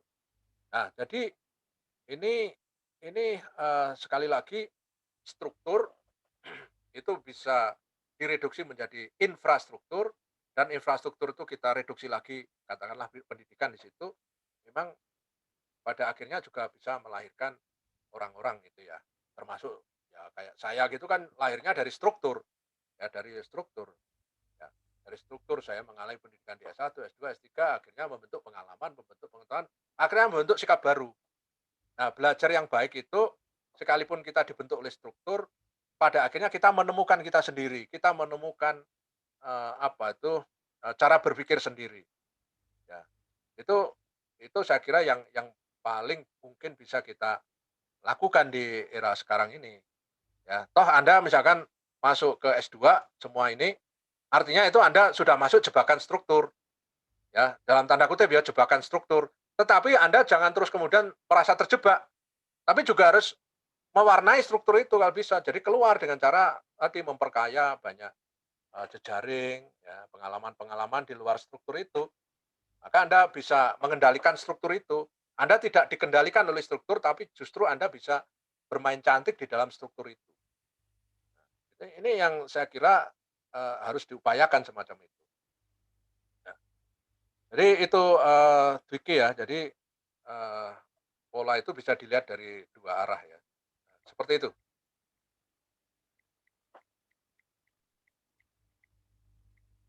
Dwiki gimana? Iya, Pak. Ya. Oke, yang lain ada? Sudah cukup ya? Saya ini sudah pukul 10, saya kira cukup sekian dulu, Iya, Pak. kita Cukup nggak, Pak? sambung eh? Jadi, Hmm. kesimpulannya tentang kreativitas tadi silahkan direnungkan sendiri-sendiri konsepnya.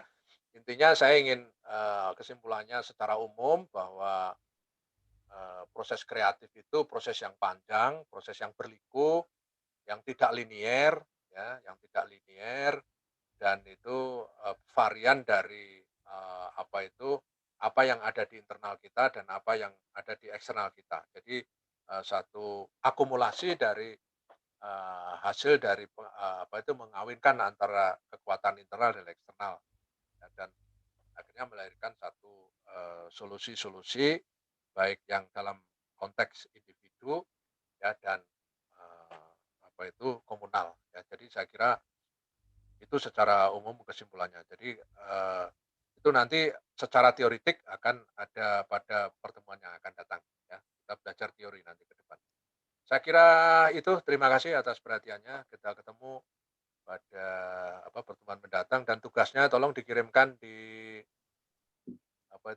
email ya secara grup ya, di grup kayak biasanya, kirim melalui PK ya. Jadi saya potret dulu kelas presensinya.